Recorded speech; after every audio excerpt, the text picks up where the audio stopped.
So, David, and I was going to ask you about this, and you wrote about it. That Donald Trump made a point in his March campaign rally to build electric car companies here in the U.S. During the speech, he vowed to impose a 100% tariff on Chinese car imports, either direct that were coming directly from the mainland or from intermediaries like Mexico. But then he added, if they want to build a plant in Michigan and Ohio and South Carolina, they can. Using American workers, they can. They can't send Chinese workers over here, which they sometimes do. But if they want to do that, we're welcome, right? Question mark. And you mentioned you think that would be a good idea. My question, I guess, is that you know that there's been a myriad number of proposals, legislation at both the state and federal level to keep Chinese nationals from buying land here in the U.S. based on security reasons, not just trade and labor concerns. Can you talk about this conflation of economic and security threats and whether that conflation is hurting the ability to compete effectively with Beijing? No Chinese company has thought about building an auto plant in the United States right now. The atmosphere is pretty poisonous. And I actually had a talk with the economics attaché of the Chinese embassy a couple of weeks ago. She said, well, what do you think we ought to do? I said, call up Donald Trump and say it's a great idea. You may or may not make money building auto plants here, but if you want to build goodwill for yourself and you think you can build good cars at a good price, why not? Take them up on it.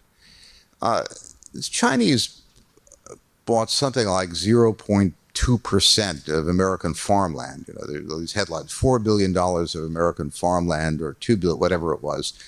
Farmland is worth trillions in the U.S., a tiny bit. So that's the last thing I'm worried about. I think we've got politicians who are terrified to take on the big issues because they're big issues, and if you're not scared, you're not paying attention. And they want to show quick and easy results. We zinged them, we zanged them, we got them there. And it's popular because people don't like the Chinese, maybe understandably, or maybe not, but that's a different issue. It's a popular thing to do. You have a lot of cheap successes touted by politicians in lieu of taking on the really difficult issues. Biggest issue, Senator Paul is exactly right. We're broke, $34 trillion worth of debt. How are we going to spend money on industrial subsidies when we're already broke? So that's a very good question. Back in 1983, when I was a very junior contract researcher for the National Security Council, Reagan was terrified we couldn't afford SDI. We hardly had any debt back then. And we concluded that high-tech research for SDI would pay for itself by civilian spinoffs, which of course it did.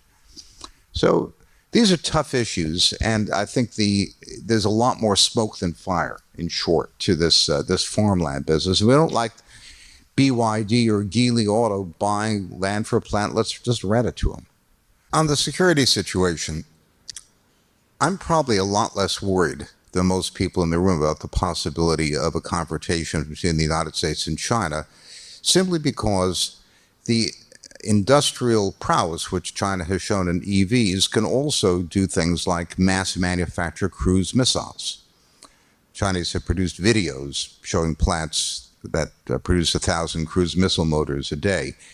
And we know from the Pentagon estimates they have several thousand satellite-guided long-range or medium-range, that's 1,000 miles or more, surface-to-ship missiles, which means that anything sitting on the surface of the ocean is basically a sitting duck now.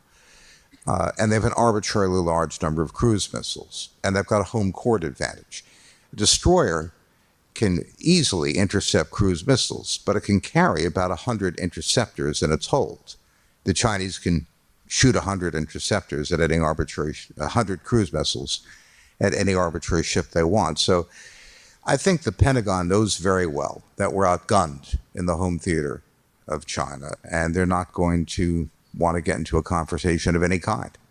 That's a perverse example of peace through strength. That's unfortunately Chinese strength.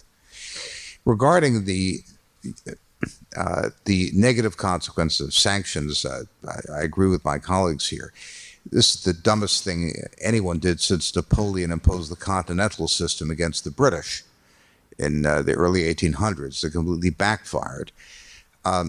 It's easy, and I say this as an ex-banker, to finance trade in any currency you want. It's just expensive, cumbersome, and annoying. You could use UAE dirhams, Indonesian rupees, Chinese RMB, Russian rubles.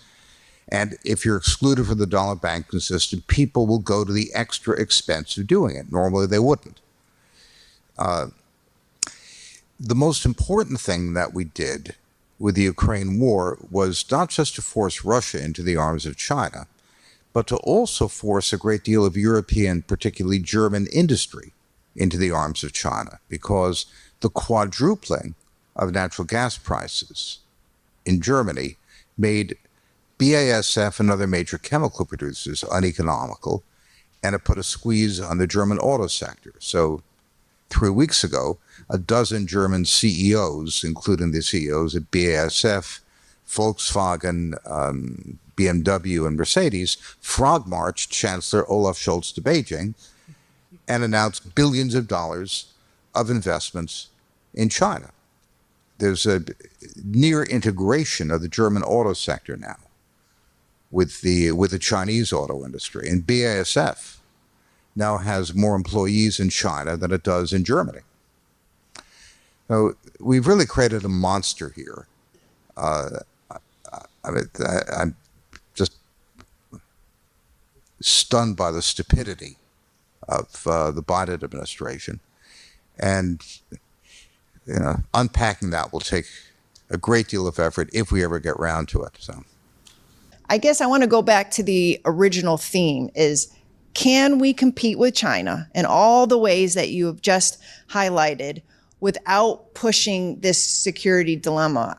If we were going to a 1940 situation, like with Japan, where we actually boycotted, in 1941, we boycotted oil for Japan, that would shut down the Japanese economy.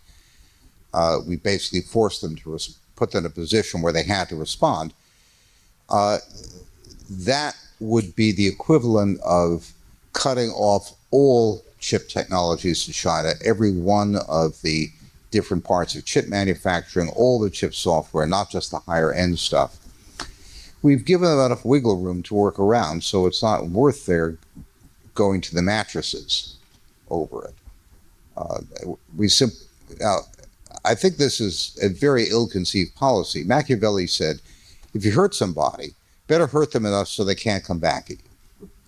And all we've done with China is hurt them enough so they're really annoyed, and it's cost them a lot, and they're going to look for ways to make trouble for us for time immemorial.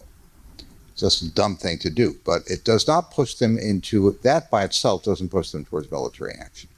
That would be Taiwan or something like that.